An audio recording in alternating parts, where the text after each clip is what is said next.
Je suis heureux de vous retrouver avec mon invité Marcel Kouamenan dans cette émission « Comment briller dans les ténèbres ». Et je voudrais aujourd'hui encourager quelqu'un.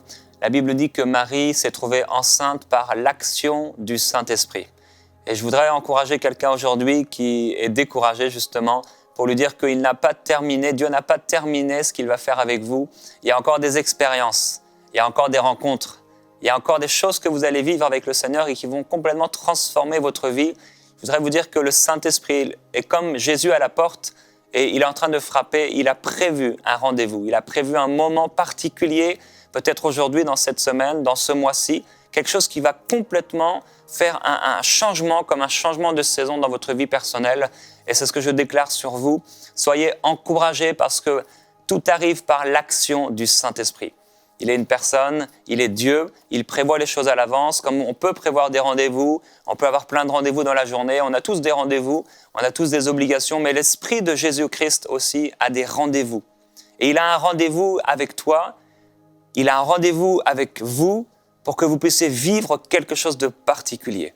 L'Esprit de Dieu, on sait qu'il peut venir comme un grand tremblement de terre, aussi parfois comme un doux murmure. Mais quand il agit, ça change tout. Ça vient tout changer. Et je veux prophétiser vraiment ce rendez-vous divin pour quelqu'un qui a été découragé, pour quelqu'un qui a été abattu, parce que le Seigneur ne vous abandonne pas.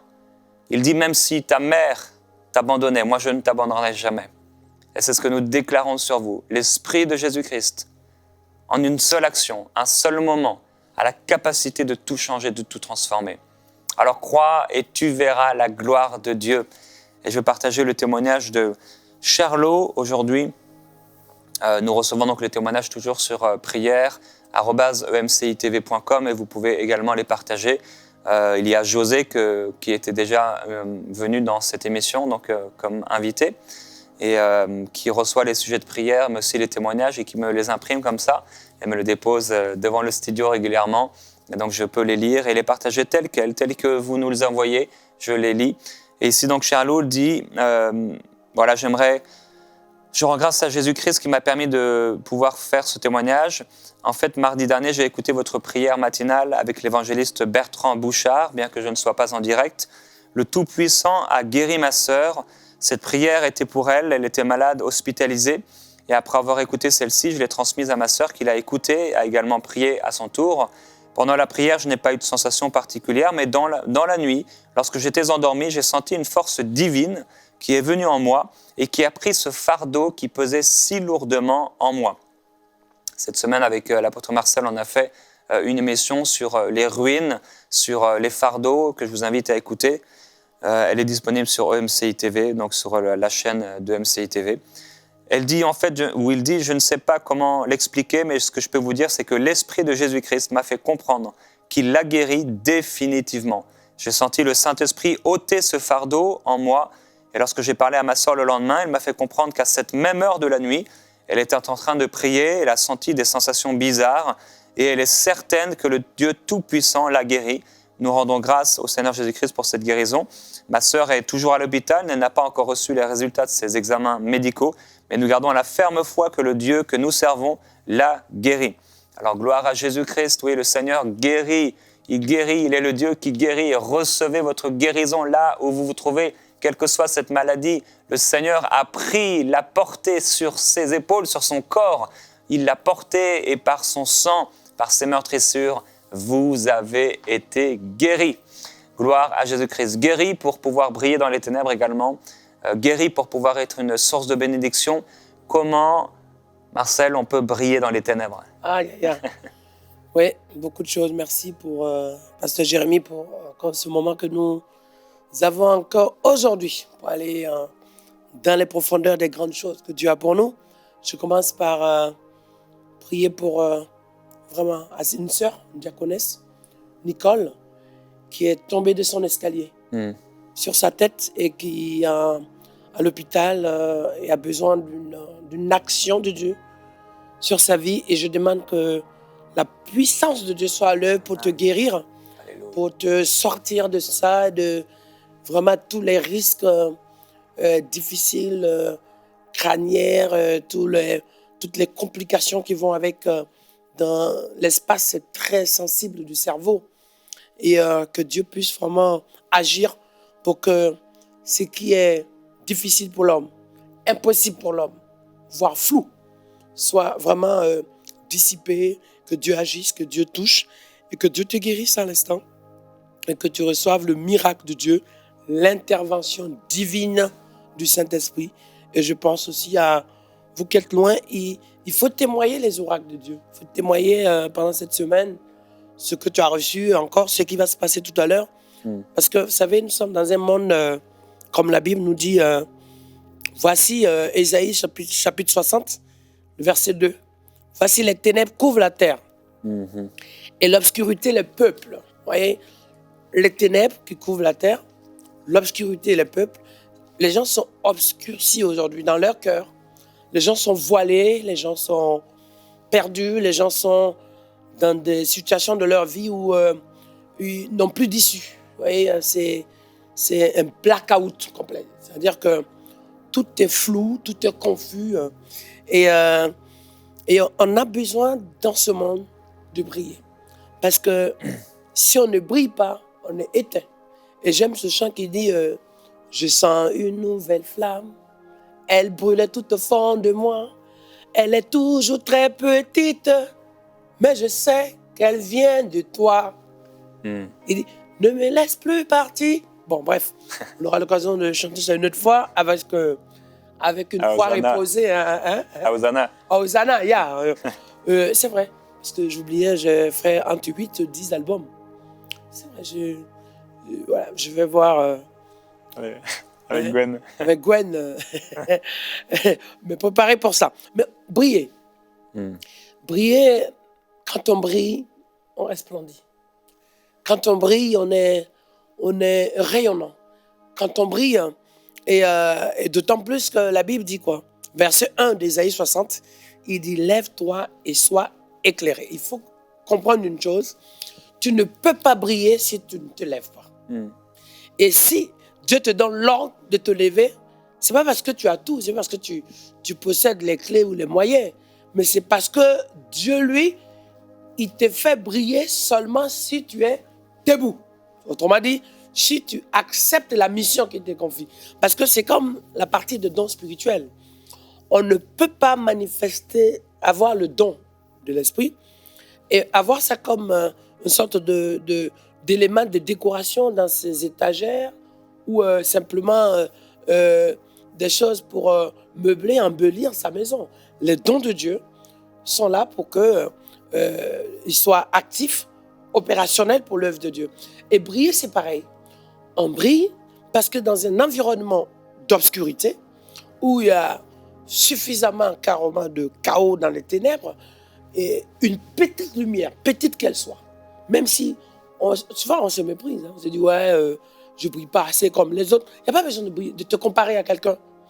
La Bible dit, Dieu te donne l'ordre seulement, lève-toi et brille. Amen. Même si c'est une petite lumière, mais elle a son importance au milieu des ténèbres. C'est comme le sucre ou le sel, qui sont des éléments, des composants de goût et de saveur.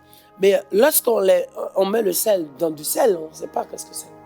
Ça n'apporte rien parce que c'est déjà salé. Mais lorsqu'on prend ce sel et qu'on le met dans une sauce qui a besoin de goût, tout de suite, on sent le goût. Et la lumière, c'est pareil. Les gens veulent des instruments de lumière, mais ils veulent briller au milieu des chrétiens. Ils veulent briller au milieu du jour. On brille dans les ténèbres. Il ne faut pas avoir peur de briller dans les ténèbres. Amen. C'est dans les ténèbres qu'on a une valeur. C'est dans les ténèbres qu'on a une importance d'exister en tant que lumière. Et quand on te dit lève-toi et brille, c'est parce qu'en face et dans notre environnement, il n'y a que obscurité, il n'y a que ténèbres. Donc si on se lève et qu'on accepte la mission, le mandat de Dieu de briller, Dieu va augmenter cette lumière qu'il nous a donnée. Dieu va augmenter cette grâce. On se rappelle un peu de lorsque Moïse va en rendez-vous avec Dieu. Et à sa sortie du rendez-vous, la Bible dit qu'on a constaté sur le visage de Moïse une rayonnance, une lumière, un éclat dans sa vie. Et c'est ça en fait, chaque fois que tu vas dans la présence de Dieu, chaque fois que ta vie avec Dieu, ça ne sert à rien d'essayer de mettre de l'huile, de choses, de chercher à mettre des pépites, des choses comme ça sur le visage. C'est pas ça. La brillance, la lumière en question, elle ne brille pas pour qu'on regarde, pour que peut-être l'homme voit simplement pour une décoration ou une beauté physique. Elle brille là où il y a l'œuvre du mal, là où il y a les ténèbres, là où la vie de l'homme est menacée, là où il y a un danger. Vous voyez, quand on commence à briller, le danger s'enfuit. La première des choses qui dérange le diable, c'est la lumière de Dieu dans notre vie. Vous voyez, parce que c'est comme le soleil. Mais la nuit, il fait nuit parce qu'il n'y a plus de soleil. Parce que la face de la terre est cachée, parce que la terre tourne. C'est pour ça. Sinon, le soleil n'a jamais changé de position. Et je vais encore plus loin aujourd'hui, c'est que quand on dit lève-toi et brille, la lumière que Dieu nous a donnée, il n'y a plus de nuit dans notre vie. Ça veut dire qu'à partir du moment où la lumière de Dieu arrive dans notre vie, on n'est pas comme la terre qui tourne. Cette lumière est en permanence dans notre vie. D'ailleurs, dans le livre d'Ésaïe, le Seigneur dit désormais, ta lumière ne sera pas le soleil, ni la lune pour éclairer ta vie. Ce sera l'Éternel qui sera ta lumière permanente. Et cette lumière qui brille dans notre vie, on ne peut pas l'éteindre. Personne ne peut l'éteindre. C'est pour ça ne t'occupe pas trop de qui est contre moi, qui m'attaque, qui est jaloux. Non. Si Dieu t'a oint, si la lumière de Dieu brille sur toi, même celui qui est jaloux et qui est contre toi va contribuer à ton élévation. Parce qu'en fait, en réalité, lorsque tu te retrouves en confrontation à une situation difficile, c'est là que ta qualité de lumière se manifeste. Donc, c'est dans ces défis, dans des situations chroniques, difficiles, peut-être lourdes, que cette lumière de Dieu prend forme dans ta vie. La Bible dit qu'on n'allume pas une lumière et la met sous la table. En d'autres mots, même quand on te met sous la table, même si on arrive à te mettre sous la table, tu continues de briller quand même. C'est un peu comme la matière de l'or ou de ce qu'on appelle les pierres précieuses. Mais elles sont où, ces pierres précieuses? Ces pierres précieuses sont au sol. Mais comme la terre les couvre, on ne voit pas ces pierres. Mais une fois qu'on va arracher, gratter la terre et trouver ces minerais et ces pierres précieuses, qu'est-ce qu'on fait? On prend ces pierres précieuses, on nettoie, on la taille, on donne cette pierre précieuse à une forme. Et qu'est-ce qu'on fait pour la valoriser? On le met quelque part, soit dans une vitrine, soit en porte. Et en fait, chaque fois que cette pierre précieuse est au contact de la lumière, de l'éclairage, elle brille. Mais nous qui sommes enfants de Dieu, on n'est rien. Mais une fois que Dieu fait de nous ces pierres, et en plus, sa lumière nous touche, qu'est-ce qui se passe? On rayonne. Donc en fait, le secret de la lumière, c'est d'être en contact avec Dieu. C'est laisser Dieu allumer cette flamme en nous. Laisser Dieu nous briller par sa présence. Laisser Dieu nous éclairer par sa puissance. Et c'est de cette manière qu'on sait une seule chose. On peut être jaloux de mon don, mais celui qui me fait briller, on ne peut pas l'éteindre. C'est Dieu. Celui qui est en moi, qui me conduit d'étape en étape, c'est Dieu. Personne ne peut arrêter la main de Dieu. Personne ne peut éteindre la flamme de Dieu. Et c'est ça, en fait, aujourd'hui, qui est vraiment cette phase où le chrétien doit maintenant se lever et prendre possession de cet héritage que Dieu nous a donné, d'être des hommes et des femmes capables de briller, de rayonner. Et la Bible dit, on ne sera pas la queue, on sera la tête. Il faut qu'on arrête un peu de se focaliser sur un verset biblique d'un format bien dessiné et qu'on a envie tous d'avoir ou de vivre. Mais il faut qu'on comprenne que briller, briller, c'est Dieu qui nous fait briller. Briller, c'est accepter de s'oublier, de se soumettre à Dieu, de lâcher sa nature. Briller, c'est être en contact, d'être enflammé, vous voyez, par la lumière de Dieu. C'est laisser Dieu, un peu comme le buisson ardent, en fait. Pourquoi le buisson ardent n'a pas cramé? Mais parce que c'était une flamme particulière qui ne brûle pas pour faire du mal. La flamme de Dieu, la lumière de Dieu ne vient pas pour te rendre en cendre. La lumière de Dieu vient pour te valoriser. La lumière de Dieu vient pour rayonner sur toi, pour que, waouh, là où les gens étaient dans le flou, dans le doute, dans la peur, peut-être perdus, les gens qui n'arrivaient pas à se retrouver, les aveugles voient, pour que la lumière brille jusqu'à faire tomber les écailles qui les empêchent de voir. La lumière est là pour pouvoir cramer les choses. Bien sûr, il peut arriver que le feu de Dieu brûle, mais le feu de Dieu brûle les choses, ce qu'on appelle les œuvres des ténèbres. Le feu de Dieu brûle, c'est pour ça que ça dérange les œuvres des ténèbres. Il arrive que dans des situations qu'on se retrouve un peu persécuté. Pourquoi?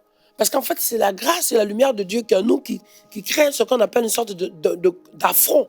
C'est ce que la Bible dit dans le livre de 1 Corinthiens, que ma prédication et mon discours ne se reposent pas sur des discours persuasifs. C'est-à-dire que mon message ne se repose pas sur juste des termes d'explication, mais c'est une démonstration d'esprit. Et dans le monde spirituel, cette démonstration, c'est le feu de la flamme de Dieu déchire le monde des ténèbres. Elle casse, elle fragmente. Quand il fait jour, les ténèbres s'enfuient. Ce qui fait que le jour arrive, c'est le fait que plus il y a le soleil, plus les ténèbres s'enfuient. Et quand le soleil arrive au zénith, c'est là qu'on est au top, le plus. Mais mieux encore, lorsque le Seigneur dit, voici les miracles qui accompagneront ceux qui auront cru. Ça veut dire quoi? On ne poursuit pas quelque chose, on ne recherche pas quelque chose, on ne recherche pas le don de Dieu. On peut prier pour aspirer, d'accord. Mais à un moment donné, Dieu dit, voici les miracles qui accompagnent. C'est-à-dire que ce que tu aspires, à un moment donné, ces choses que Dieu a donné l'ordre de t'habiter, suis ce que tu fais. Tu arrives quelque part, la gloire de Dieu même te dévance. Tu es en train de réfléchir à quelque chose, Dieu t'inspire, c'est sûr. Mais ça devient comme si facile, presque. OK. Et je vais encore plus fort. Vous voyez, on dit la lumière, on parle de comme un peu l'image du soleil, comme je disais tout à l'heure, pour la terre qui tourne. Mais en fait, à un moment donné, c'est là où tu es qu'il y a la lumière de Dieu. Ce n'est pas un endroit où tu dois aller pour trouver la lumière. La lumière de Dieu, 1, habite en toi. 2, t'essuie. La lumière de Dieu tord sur toi. C'est-à-dire là où tu te trouves, même si les gens qui sont là ne sont pas bons, même s'il y a des choses bizarres qui ne sont pas claires, mais le fait que le don de Dieu, la main de Dieu, la grâce de Dieu, le regard de Dieu, les yeux de Dieu, c'est toi que Dieu a choisi, alors partout où tu vas, l'éclairage de Dieu se manifeste. Ça veut dire que c'est le soleil de Dieu se déplace, t'essuie en fait quelque part. Parce que tu as un chemin, tu as une voie, tu as une destinée, tu as une promesse. Et quand tu prends le chemin de la promesse, toutes les œuvres, toute la bonté, toute la plénitude, toute la grâce, Dieu dit quoi? Va, je serai avec toi. Ça veut dire qu'il y a un déplacement. Je ne vais pas jusqu'à aller, je ne sais pas pour vous faire rêver, mais il dit, je serai avec toi. Va. Ça veut dire que tu te déplaces, Dieu se déplace avec toi. Oh my God. Ça veut dire que tu es en train de faire quelque chose. L'approbation de Dieu suit ce qui se passe. C'est la chose de Dieu. Donc on arrive à un moment donné où, quand on parle de lève-toi, brille, moi je dis encore mieux, brille encore. C'est-à-dire que tu brilles, mais brille encore plus. Parce que tu ne brilles pas pour juste t'éteindre plus tard. Tu brilles, quand tu commences à briller, c'est pour toujours. Parce que c'est à la naissance de Christ, qu'est-ce que les gens ont vu? Qu'est-ce que les mages, quand on dit les mages, ce sont les magiciens. Timal, ce sont les magiciens. Hey! Là où tu es, oui, je parle créole là. Alors, il dit quoi? Les mages, les gens ont vu, c'est-à-dire que les païens ont vu qu'il y a quelque chose qui s'est passé à Bethléem. Lorsque la lumière de Dieu brille sur une personne, aïe, aïe, aïe, aïe, on sait que quelque chose s'est passé. On sait que c'est comme le jour de la Pentecôte. Les mêmes disciples pour qui on n'avait même pas regard, on ne s'occupait même pas d'eux. On les a vus, on dit, oh, on vous a vus pour avoir été avec Jésus. Et puis on les a persécutés, ils ont fui, ils se sont cachés. Mais le jour de la Pentecôte, okay, le jour de la Pentecôte, c'est fini ça. C'est terminé. À partir du moment où il y a eu ce qu'on appelle la descente de l'esprit, ce qu'on appelle l'effusion. L'effusion, dans le mot effusion, il y a fusion. Ça veut dire que nous, on a tendance à recevoir. Mais à un moment donné, le Saint-Esprit, en fait, il nous prend et il nous plonge dans son univers. Il nous plonge dans son environnement. Et du coup, en fait, nous qui aimons chercher, on se retrouve être capable d'être inspiré, capable de vivre une révélation, de recevoir la révélation, capable d'être conduit, capable de vivre quelque chose de surnaturel. Et en fait, à partir du moment où la Bible dit que l'Esprit de Dieu descend le jour de la Pentecôte, qu'est-ce qui s'est passé à cette effusion, fameuse effusion? Et il y a eu des langues de feu. Voilà. Les langues de feu, ça c'est un peu les ingrédients du phénomène des choses de l'Esprit. Et tout à coup, ces hommes et ces femmes qu'on a vu carrément quelque chose de bizarre se passer dans leur vie. Ils se sont dit, mais comment ça se fait que chacun dans son patois, dans son ethnie, ou dans sa langue, entend ces gens parler. Mais en fait, on ne s'arrête pas sur le fait de parler, simplement. On va voir en eux, ils avaient ce qu'on appelle l'audace. Ils avaient la détermination. Ils pouvaient oser. Ils se levaient. Et les gens qui disaient, « Oh, mais qu'est-ce qui vous anime? Vous êtes ivre alors ?» Alors que d'habitude, ils se seraient taillés. Ils auraient eu peur. Ils ont dit, « Non, nous ne sommes pas ivres. Nous ne sommes pas des fous. Mais c'est Jésus que vous avez persécuté. » Aïe, aïe, aïe. Jésus de Nazareth, c'est lui qui est ressuscité. Donc, vous voyez, lorsque le Saint-Esprit se manifeste, lorsque le fusion d'esprit, lorsque la lumière de Dieu est sur toi, la première des choses, même ce que tu disais, qui est la même chose, tu n'as pas changé. Ce que tu faisais, peut-être tu fais toujours la même chose. Tu es toujours la même personne qui mange les mêmes choses, qui s'habille de la même manière. Mais sauf que là, la lumière de Dieu qui est sur toi marque la différence. On va voir quelque chose d'exceptionnel se passer dans ta vie. On va voir que peut-être tu ne parles même pas, Dieu agit. Oh my God. Ça m'est arrivé. Ça m'est arrivé. Je salue une personne comme ça. Okay? Quelqu'un qui était encore dans le monde. Ouais, c'est un frère. Il était dans le monde. Il était directeur de cabinet de Monsieur le maire. Et j'arrive et je salue le maire. Il me dit, voilà mon handicap. Quand je le salue, quelque chose s'est passé dans sa vie. C'est-à-dire que je suis parti. Je suis resté que 15 minutes à la manif, qui était une ouverture de gymnase public. Et je suis parti.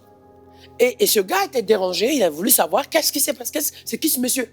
Et c'est comme ça qu'il est venu à l'église et se donner à Dieu. La lumière de Dieu a brillé dans sa vie sur les œuvres des ténèbres qu'il habitait. Et en fait, c'est la même chose. Une fois, j'arrive, je suis en train de prier, je ressens dans mon cœur, donne ta cravate à telle personne. Je prends ma cravate et donne. Il marche dessus, il crache dessus, il jette. Il y a quelqu'un qui lui dit, va jeter ça après, quoi. Il dit, ouais, il se moque. Mais quand il a pris la cravate, il est rentré chez lui, le feu de Dieu a commencé à brûler dans sa vie, il a été bouleversé. Et aujourd'hui, il est serviteur de Dieu. Et vous voyez, le feu de Dieu. Un jour, je suis à Paris et je me suis fait voler mon petit portefeuille dans lequel il y avait une petite Bible. Les petites Bibles bleues, enfin souvent blanches ou bleues, toutes petites. À l'époque, le petit Gédéon, ça s'appelle. Et j'étais volé dans le métro. C'est pas grave. OK. J'ai levé je constatais, c'est quand même désagréable, hein, mais j'ai levé la main et les yeux vers le toit du métro. J'ai dit, Seigneur, je te prie. Celui qui a pris ça, Seigneur, permet que ta puissance, ton feu le touche. Et j'avais juste un petit feuillet que j'avais mis, un verset biblique, c'était, je ne sais plus, quelque chose comme ça, j'avais mis un verset biblique, marqué un verset en coloré, j'ai mis au milieu de la Bible. Il y avait un petit billet de 50 ou 20 francs à l'époque. Et la gloire de Dieu, non, mais Dieu est puissant. Il est parti. 4 ans, 5 ans après, il a gardé ce qu'il a volé. Il a cherché jusqu'à ce qu'un jour, à un programme, quelqu'un cherche à me voir. Il me dit, voilà, je suis le voleur de ton portefeuille. Mais aujourd'hui, quelque chose s'est passé parce que depuis que je suis rentré, je ne pouvais pas dormir. Mais ça arrivait en Guadeloupe. Il y a 2 ans. Il y a 2 ans passés, on m'a volé ma pièce d'identité. Et dans la pièce d'identité, il y avait une enveloppe. C'était une enveloppe qui était dans ma poche dans laquelle j'ai mis ma pièce. Quelqu'un a volé cette pièce-là avec une enveloppe de 400 € à peu près. C'est pas grave. Je voyageais, je continuais mon vol. Et je dis à Dieu seulement, permet que cette personne, tant qu'il ne ramène pas cette pièce, il ne dorme pas. Quand je m'en vais, les gens m'appellent partout. Il y a quelqu'un qui est passé en cachette, je ne sais pas, à RCI pour déposer, pour dire que ils ont retrouvé. Donc, quelque part, tu vois, quand le feu de Dieu, on n'a pas compris, si le feu de Dieu est sur toi, quand on te touche, il y a quelque chose qui se passe. Et là où tu vas, quelque chose se passe. Parce que tu brilles de partout. Et même si tu es dans une situation compliquée sur le plan financier, Dieu... Dieu commence à briller sur ta vie. Il y a des choses que tu vis. En fait, tu ne peux pas utiliser le langage, les termes, pour pouvoir le décrire. Non, il y a quelque chose qui se passe. J'arrive dans un hôtel. On me donne ma chambre d'hôtel. Je commence à prier. Je suis allé me coucher, je suis fatigué, je priais, puis au petit déjeuner, je sors et tous les gens de l'hôtel, il y a quelque chose qui s'est passé parce que je ne sais pas si c'est la personne qui servait ou l'onction de Dieu l'a touché quand elle a touché la porte de ma chambre. Et puis feu, quand je sors, je dis ça va, la personne part, témoigne ça à d'autres, Et je me suis retrouvé à prier pour tout l'hôtel. Du gérant, du comptable, de l'ouvrier, du gardien, tout le monde. Et c'est comme ça que les choses se sont passées dans certaines zones que je dirais... en fait, le feu de Dieu marque le territoire, ça marque ce qu'on appelle les empreintes. Ce qui fait qu'aujourd'hui, on doit comprendre dans tout ce qu'on fait. Quand tu as un dossier, par exemple, là, et je vais prier pour toi, tu as un dossier financier, tu le confies au Seigneur. D'habitude, on prend les dossiers, on les met en dessous des piles. Mais le feu de Dieu, la lumière de Dieu brille sur toi, on va se rendre compte que le fichier, ton dossier, ton sujet, d'abord, il doit être en premier. Et encore mieux, tu as l'habitude de prier pour aller chercher quelque chose. Tu as l'habitude de prier pour demander peut-être un boulot ou une intervention quelque part ou un besoin quelconque.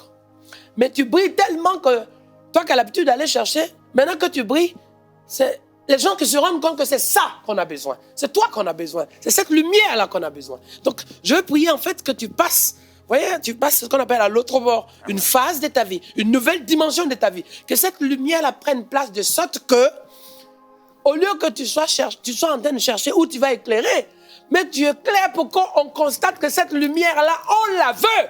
Rayon de puissance au nom de Jésus, là où tu es. Et qu'elle brille. Amen. Brille pour valoriser, pour qualifier ta vie. Brille pour pouvoir t'emmener dans l'élévation. Que la lumière de Dieu brille dans ta vie pour que le témoignage de ta vie soit au quotidien un témoignage puissant, glorieux, un témoignage de grâce, de miracle, un témoignage en permanence qui emmène à ce que l'empreinte, le doigt, les mains de Dieu soient à l'œuvre. Je prie maintenant que cette lumière brille dans ta maison. Regarde, et cette lumière qui saisit ta vie, tu vas prophétiser. Cette lumière qui arrive sur ta vie, tu vas avoir le don de guérir les malades. Cette lumière qui arrive dans ta vie, ce n'est pas que tu vas recevoir seulement, mais ce que tu reçois, tu vas le manifester. Ça va agir au travers de toi. Ça va briller dans ton travail. Ce dossier que tu as, ça va réussir. Écoute-moi bien. On va signer cet accord de prêt. Écoute-moi bien, ces finances vont tomber dans ta maison. Écoute-moi bien. Tu vas réussir dans ce concours. Tu vas briller pour être le premier. Tu vas briller pour vaincre. Tu vas briller pour réussir. Tu vas briller pour avancer. Tu vas briller pour être élevé. Tu vas briller pour avoir ce poste. Tu vas briller pour pouvoir avoir ce rôle, ce devoir, cette mission. Tu vas briller pour pouvoir exister par la puissance et la gloire de Dieu. Brille. Lève-toi, brille. Encore. Alléluia. Amen, gloire à Dieu, que cette gloire vous accompagne et qu'elle brille sur vous, à travers vous. C'est ce que nous déclarons dans ce week-end qui vient au nom de Jésus-Christ. Merci, Pasteur Marcel, de ces émissions. Merci. Et que ton Église soit bénie encore, ton ministère. À bientôt dans Prière Inspirée.